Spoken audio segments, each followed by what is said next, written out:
Hi, I'm Judy Cole, the Executive Vice President and CEO of the MIT Alumni Association, and I'm delighted to welcome you to this web production of the MIT Alumni Association.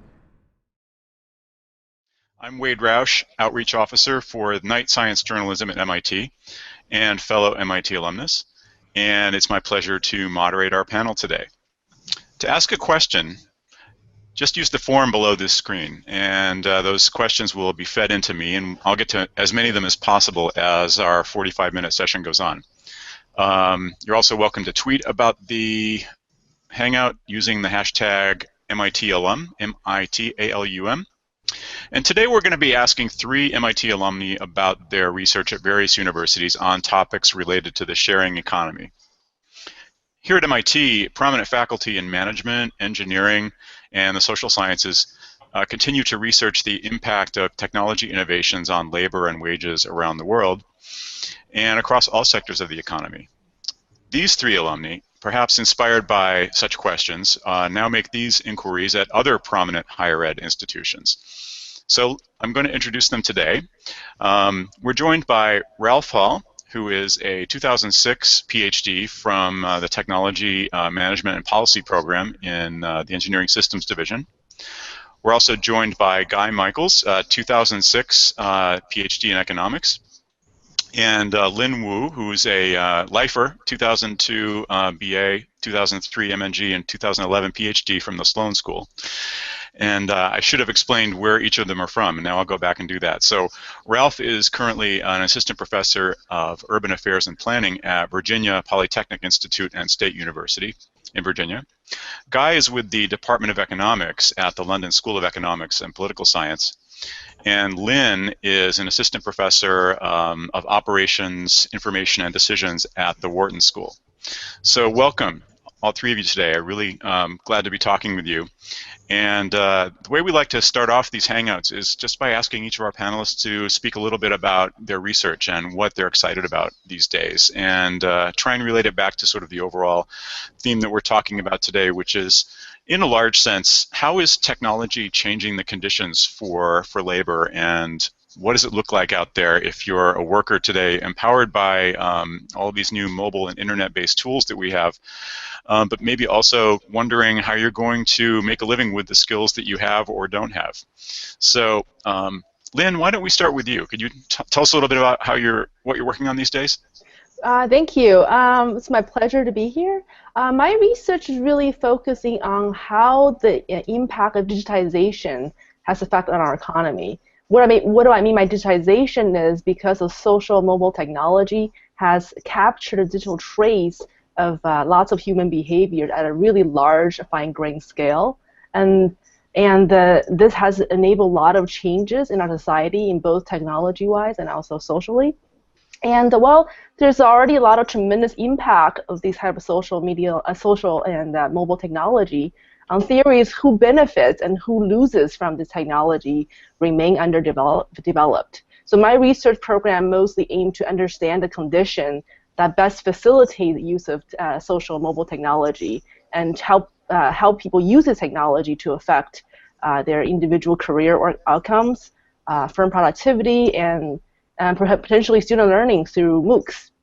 So basically, my questions really ask, what is the value of digitization derived from social technology in the context of social networks? And Lynn, are you mostly interested in what happens to people within the context of a larger workplace? So you might already be inside a company, and the question is, how do you use social media to be more effective as an employee? Or are you interested in how people use social media as freelancers or as free agents, perhaps?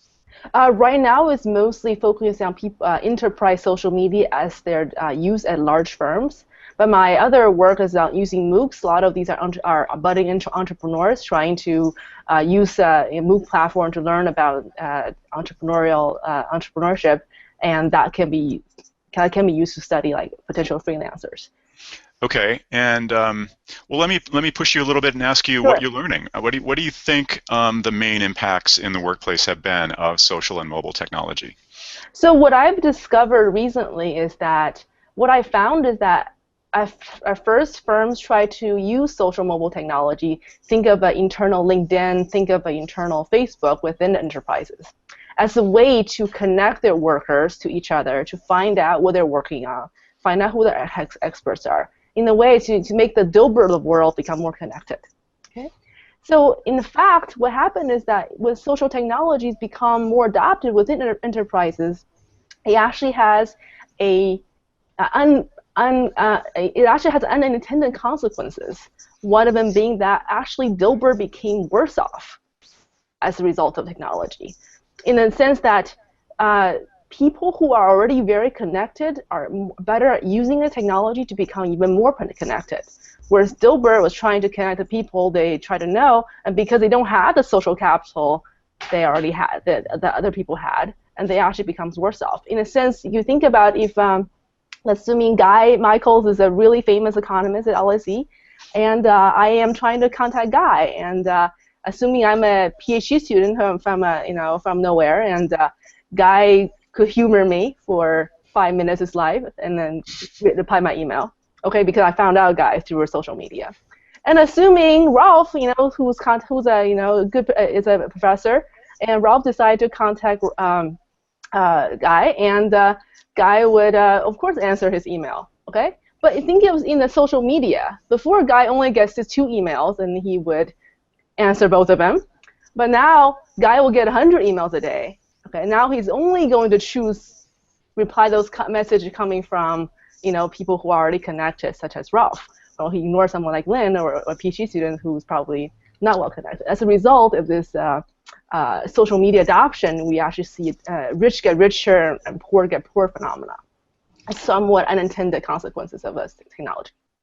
I have the feeling that phrase unintended consequences might come back up as the conversation goes on, but thank you so much, Lynn, for that introduction. Mm-hmm. So how about if we jump over to Guy now at LSE? So Guy, do you want to take it away and tell us a little bit about what you're working on right now?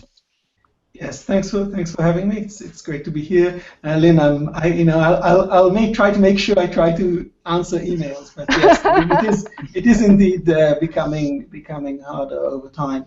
So I think it's a very exciting time to work on economics, especially on kind of applied microeconomics, which is kind of my broad area. I think it's exciting for a number of reasons. One of the kind of drivers of what's happening in our profession over the last few decades, I think, is actually technological change. So the fact that there are faster, better computers that allow you to work and process better, much more interesting data sets. I think that's a huge boon.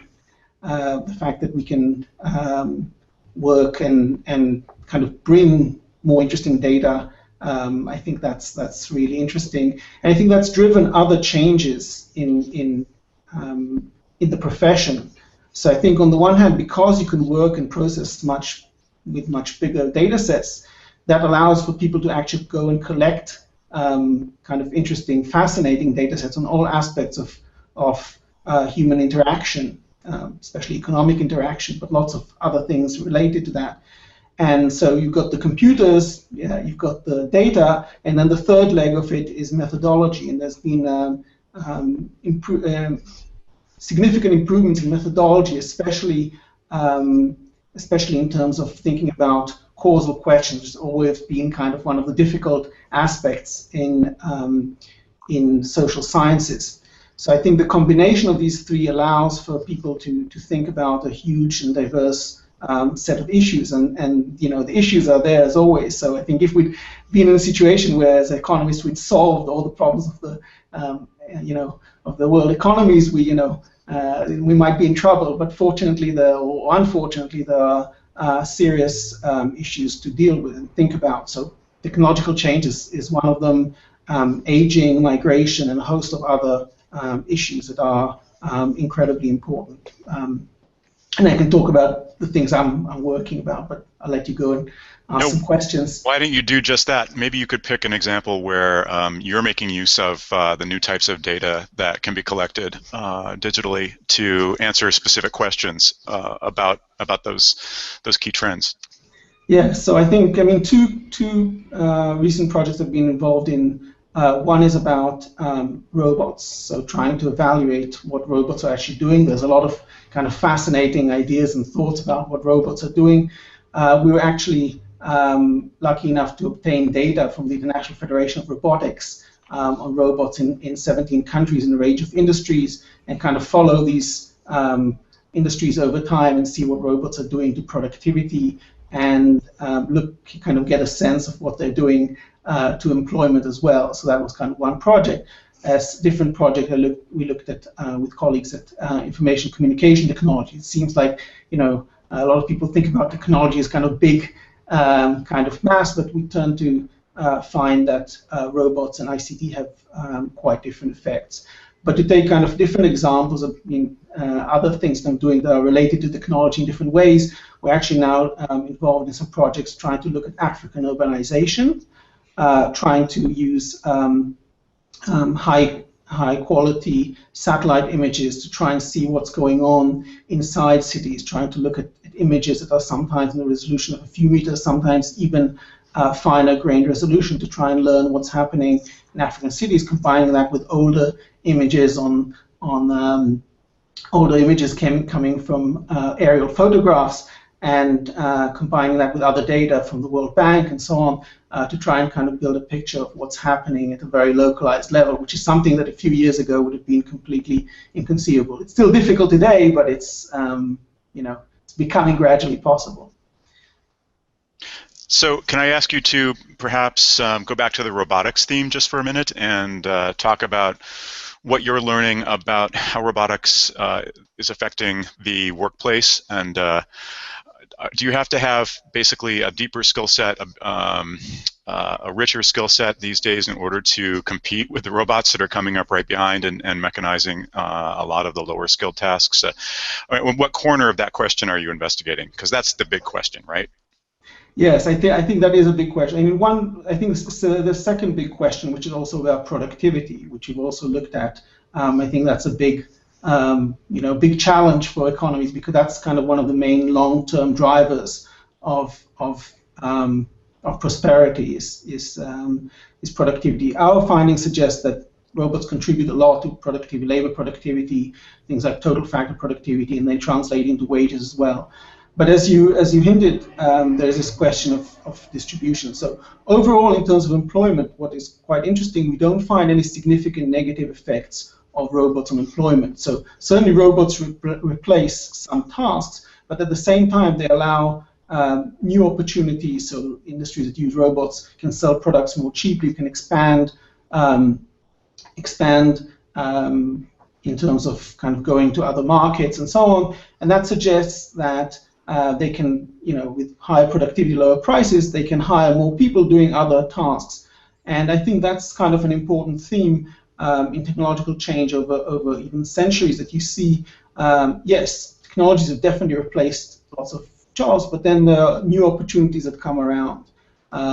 Certainly there are losers, and often these seem to be at the low end. But not always. So in the other paper I mentioned, looking at information communication technology, it seems like the main losers are more people at the middle of the skill distribution, people working on routine tasks, that, things like typists, bank tellers, and so on. So it's not always the people at the bottom who lose out. It depends. In the robot's case, it's more people at the bottom. With ICT, it's more the people in the middle. Generally, the people with the higher skills tend to benefit the most from technological change. Sounds familiar. Thank you so much, guys. So before I go to Ralph Hall, let me just remind the audience that we will be taking your questions. So I'd like to encourage folks to use the form right below your screen to send us some questions, and I'll be putting them to our speakers. So send those questions in. Ralph, let's hear from you and what you're up to at Virginia Polytech right now. Thanks, Wade. I would describe what I do in sort of three broad categories or areas. My background originally is in civil engineering, so I have that sort of theme throughout my work. I do a lot of work in water and sanitation in emerging developing countries, and that's sort of about a third of what I'm doing right now. We've been leading impact evaluations for the Millennium Challenge Corporation. A new project that we're just starting is looking at combining GIS, underground water modeling, and other key areas to advance rural water planning in developing countries. So that's one big area that we're sort of growing. Sustainable transportation is another area where I work specifically on indicators, frameworks, and performance management. And so we just released a new book in that area, which you can find on my website. But I guess today the most sort of relevant connection to this conversation is my work on sustainable development. And I worked with Nicholas Ashford at MIT for about a decade, and we sort of pushed out this doorstop book, sort of encyclopedic book. It's called Technology, Globalization, and Sustainable Development. We're now working on a second edition, which hopefully will be a lot smaller, and you can carry it in your backpack without too much trouble. But essentially, I think the reason I was pulled into this conversation today was some of the papers which were spinning off of that textbook, looking at this kind of crisis that we're seeing in employment, and trying to put out a number of big ideas perhaps to address some of these.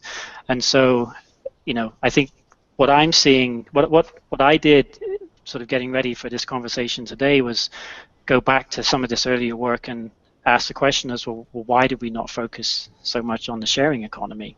And I think there are a number of reasons for that. I think, the premise of sharing is very good, and I think there is a future where a sort of sharing economy can really advance some ideas in the realm of sustainable development.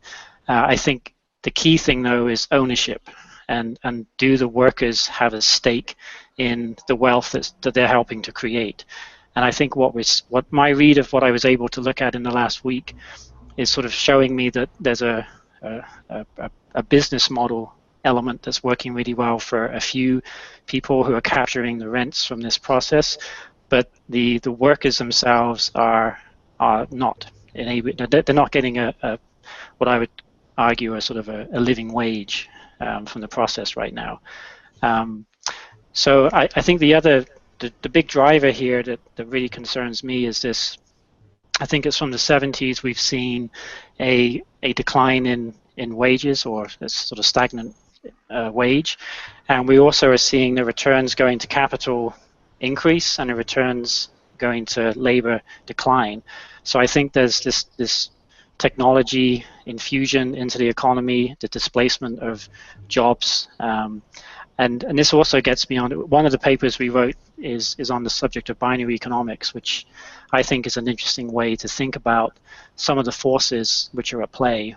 Essentially, binary economics treats labor as independently productive from capital, and Guy sort of mentioned labor productivity, which is obviously a ratio. What I'm sort of interested in is, well, if technology is coming into the workforce and being very productive, if you own that technology, you can generate significant wealth. But if you're a worker whose skills or knowledge have been embodied in that technology, and now firms can hire lower skilled workers to run the same process, essentially workers are getting squeezed and the wealth is being concentrated in capital ownership. And so binary economics is a way to sort of think about that. So there's a paper that I wrote with Nicholas Ashford and his brother Robert Ashford. I think it might have been one of their first papers that they wrote together on binary economics as a sort of an idea. So that's sort of a broad introduction to some of my interests. So thanks, Rolf. So I guess I have a pretty naive and perhaps too broad question, but how do you feel about whether the broad goals of sustainable development, environmentally friendly development, stack up against the broad goal of more equitable growth and making sure that the wealth is not so concentrated, and maybe restoring wage growth? Can you have a society where workers are making a decent wage and we're also figuring out what to do about reducing the inputs for climate change and taking care of our resources and conserving water and, just being more sustainable all around. Are those compatible goals? I think they can be. I think it, obviously depends on the details and how you're structuring things.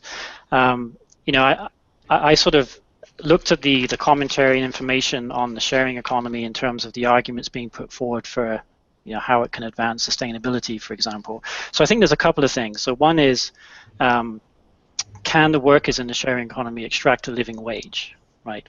And then the other question is, what are they doing, and what is the productivity, what is the economic activity they're engaged in? And so, you have to sort of focus on these perhaps separately. But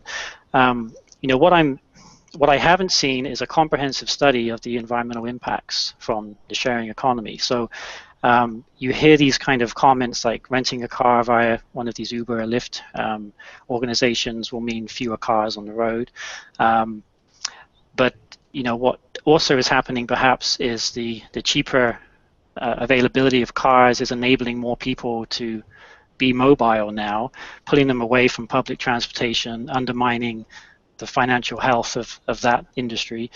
If people are getting squeezed in terms of the wages they can earn via the platforms we have in place, and the price of goods and services is pushed down, again, more people might be able to engage in buying products or services. So, it's this sort of rebound effect. There's an efficiency that can come into the production of goods and services via the sharing economy.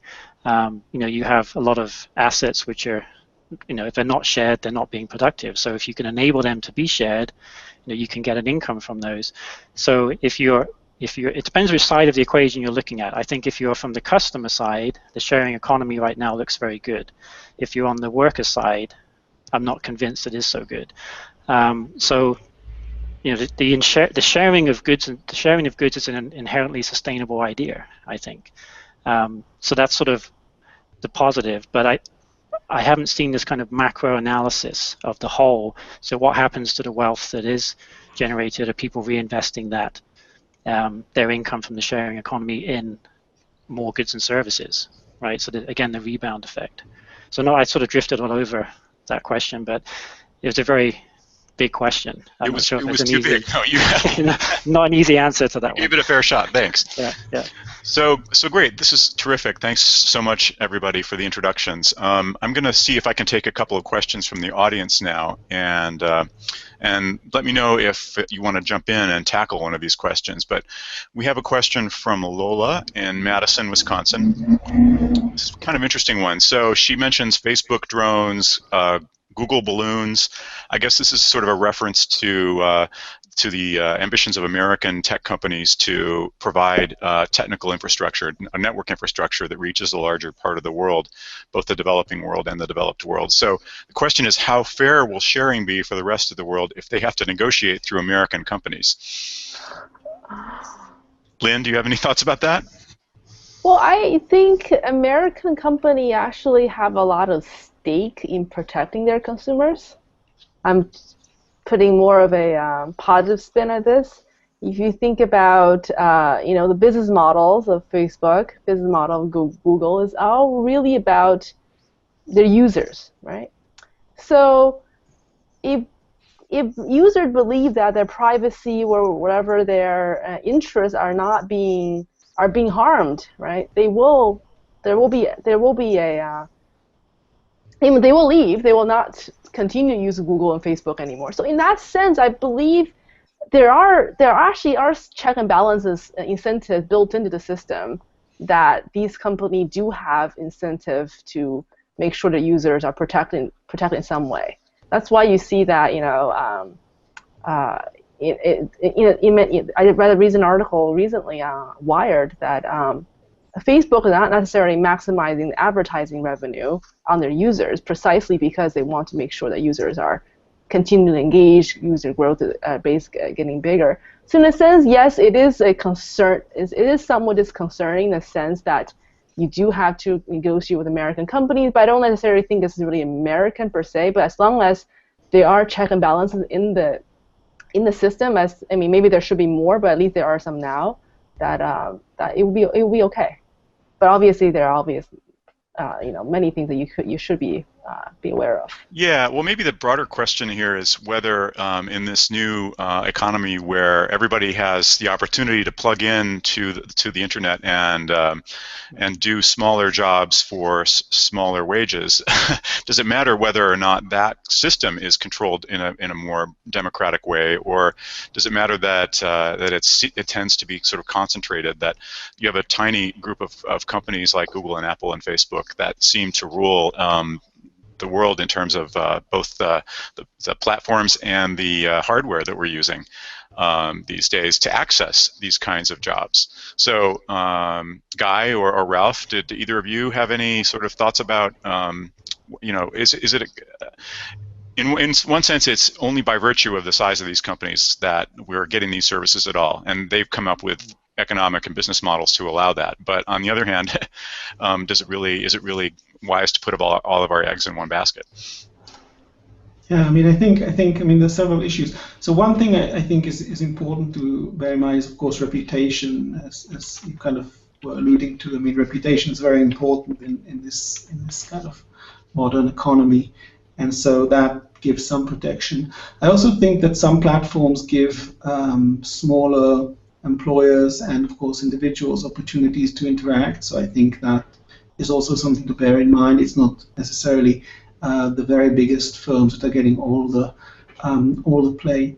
I think inequality that came up is also kind of an very important kind of question. Who gets the benefits from all this technological change? And I think that the patterns here are complicated. I don't think that there's a simple answer. So on the one hand, if you think about what's been happening to the world as a whole, I think the picture is actually quite good in a way. So poverty, at least in percentage terms, has been reduced. So Africa is growing. Certainly Asia has grown a lot. So in terms of kind of worldwide, extreme poverty and even inequality, there have been some important strides that the markets and technology have brought together. At the same time, we can't ignore the fact that in the West, and I think these are the kind of things that Ralph was talking about before, that in the West things have not all been so great. So a lot of what's been happening to income in the bottom half of the distribution, in real terms, there hasn't been nearly as much growth as we would have hoped, and I think that is a big question. There's certainly the returns to skill, returns to education seem to have grown. Even the returns within kind of inequality, even within skill groups, seems to have grown. Certainly inequality at the very top seems to have grown.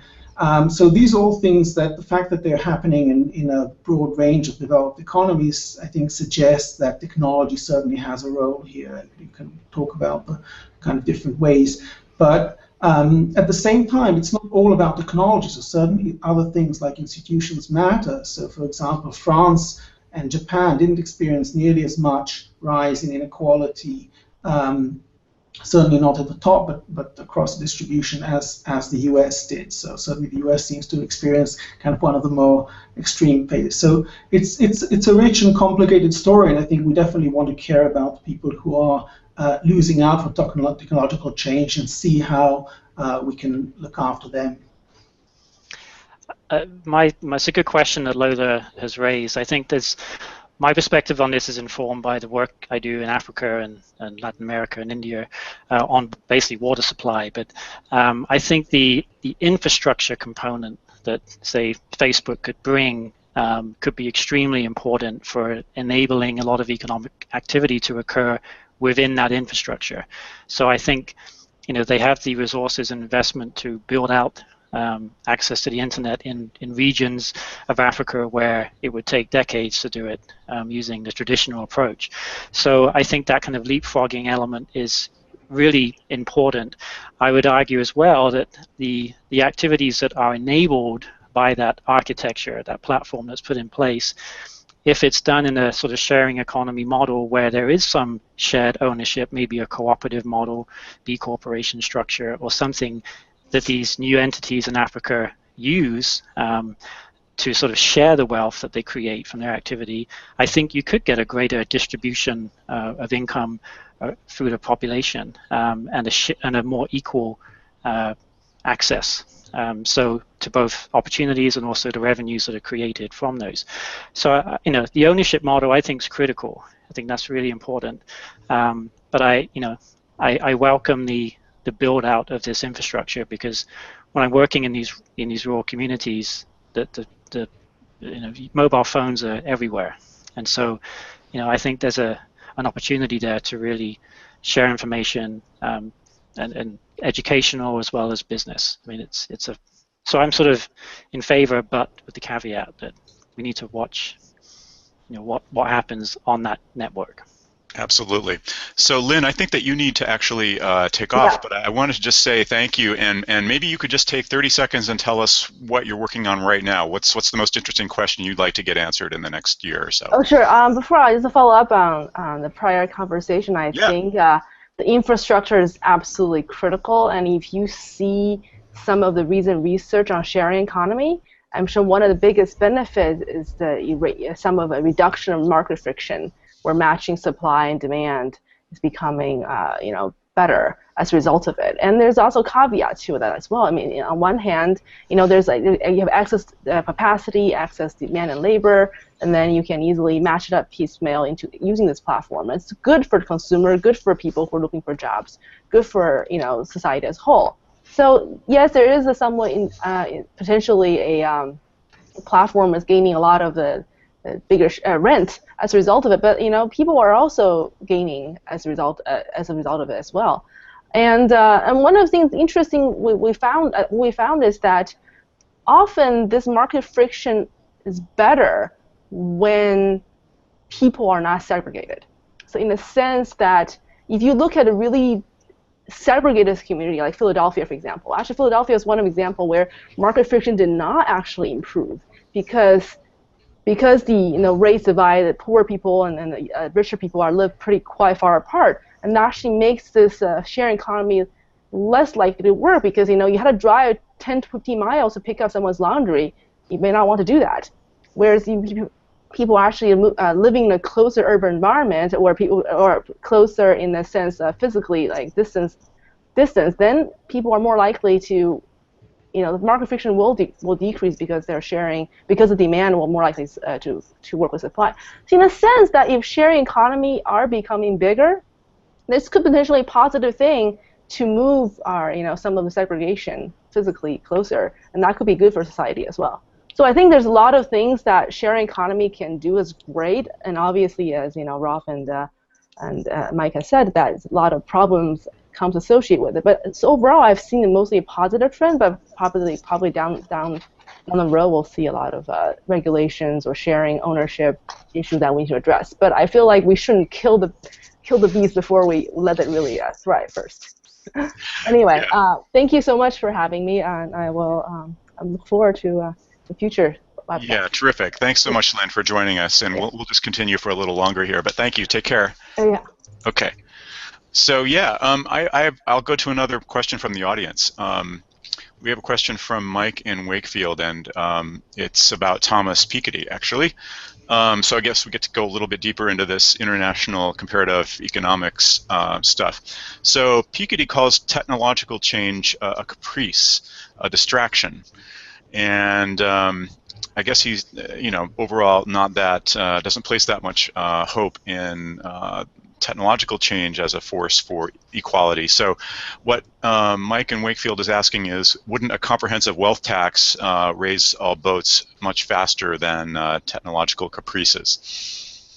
So, I mean, no one's going to stop investing in robots. The logic behind that is just too strong. So we're going to have technology no matter what, but do we also need something more institutional like a global wealth tax to counteract the wealth concentrating effects of technology?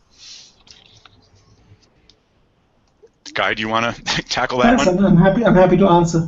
I mean, I think yes. I think you're right in to point out that technological change is there. I mean, the opportunities are there, and people will want to take advantage of them. And I think there are lots of gains. I think some of the gains that we're seeing are not actually fully captured in the statistics. Some of the benefits that people reap are not always reflected in the ways kind of that we have kind of in the process of developing of how to measure these. I mean the profession as a whole. So I think that there are benefits, there are important benefits, and I think, as I said, the fact that you've got many millions, probably billions of people in the world who are doing better. I think that's in part due to the fact that they're leveraging technology, leveraging markets, and all this debate. We shouldn't kind of have too a one-sided view of the problems. At the same time, I completely agree that institutions are important. So I mean, yes, I don't want to get into the political. These are important, very, very first order important questions. How do we design institutions that allow kind of a broad range of people to capture? Do we think about minimum wage? I have colleagues who've worked on that. There seems to be kind of a fruitful way to operate in some markets within some reason. I think that yes, taxation towards redistribution. Yes, that is something that's an important tool that I think pretty much all reasonable governments engage in. The question of how much redistribution should have, that's a first order question. I think it's a political question. But yes, I think that technology does have a lot of potential, but we need to think about the institutions, and we need to think about the norms and the way in which these things go hand in hand. Technological change doesn't explain all the gaps, certainly between countries. It doesn't explain all the patterns that we see within countries. There's lots of room for other factors to come in. Mm-hmm. I mean, it's again a good question. I think we also got to pay attention to the difference between wealth and income. So like inheritance tax on wealth, targeting redistribution. And I think one of the things that Nicholas Ashford and I have been playing around with is what options do we have to help people who are relying on their wages essentially. You basically can have a higher tax, a redistribution essentially of wealth and income. You could, in terms of the financial crisis we just went through, you can have sort of Keynesian spending programs to enable labor to get involved back in the workforce after a decline in the economy. And that can have a short-term, medium-term benefit. Some people have argued about spreading out work through shorter work weeks as a way to enable people to have access to a job.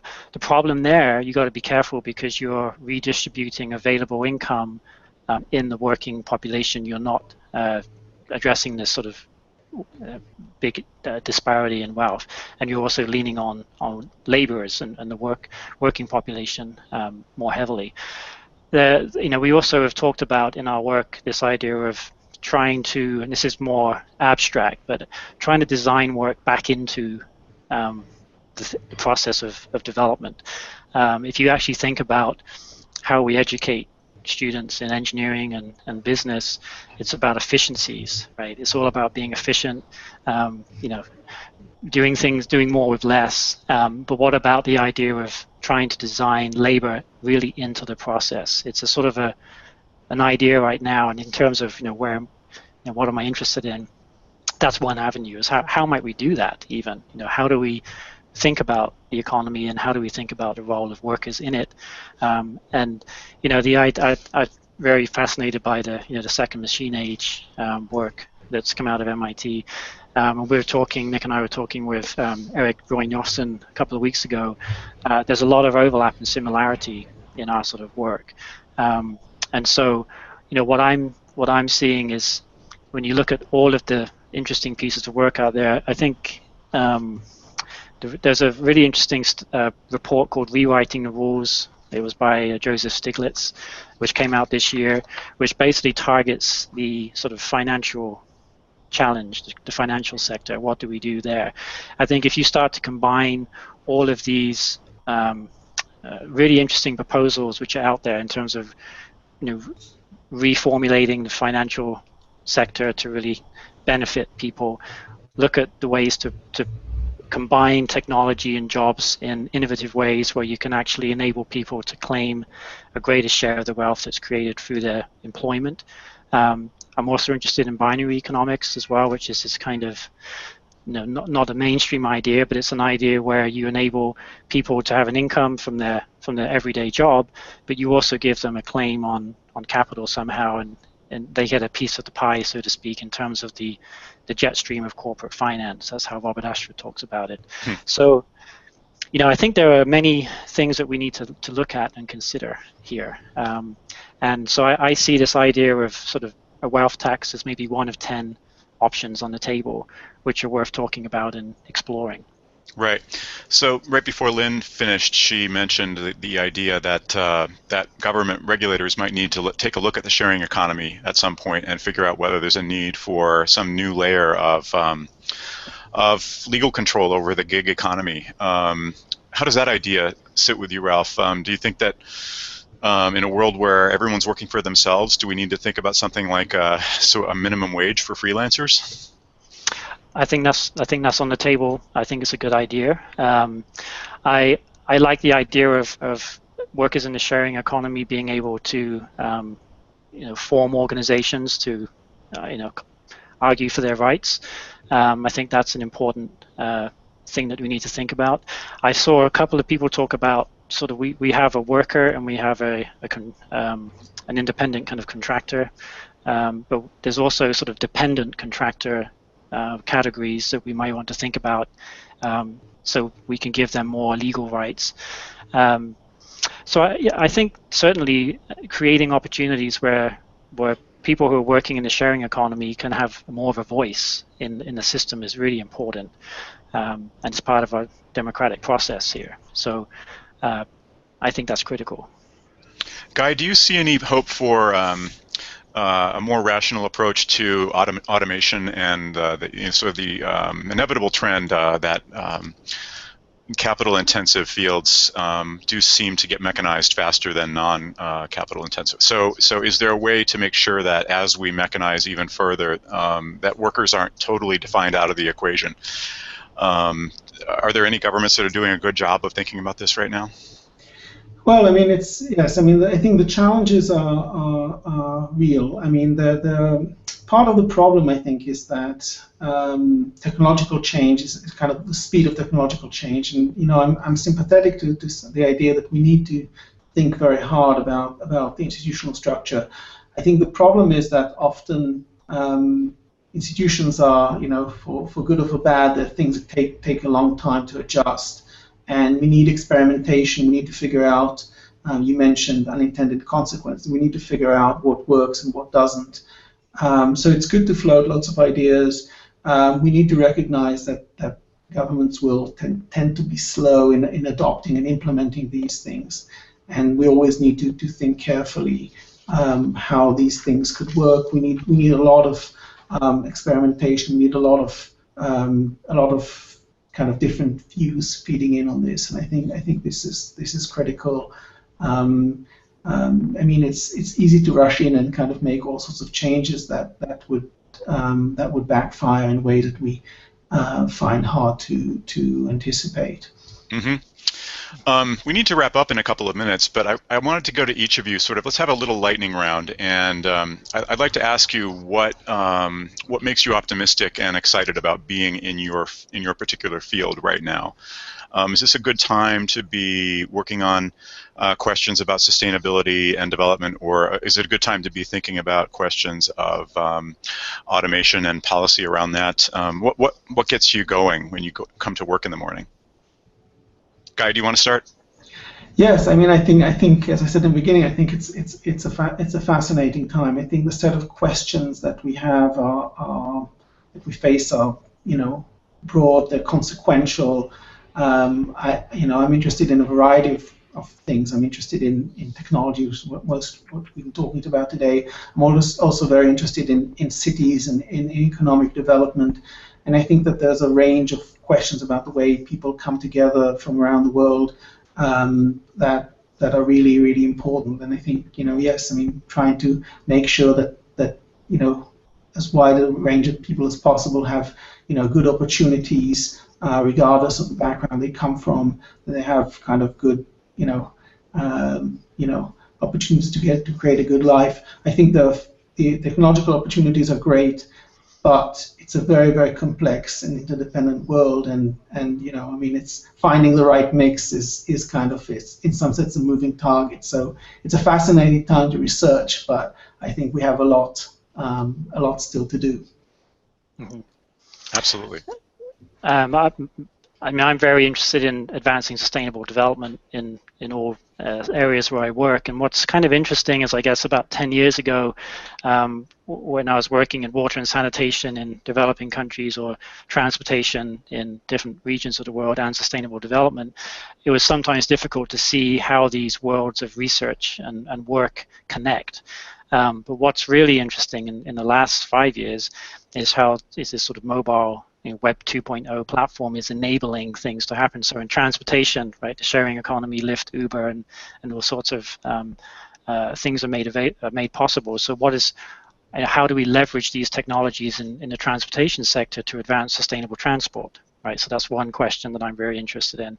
In terms of the water and sanitation sector, the Web 2.0 platforms are maybe essential to enabling local rural communities to be engaged in the rural water planning process.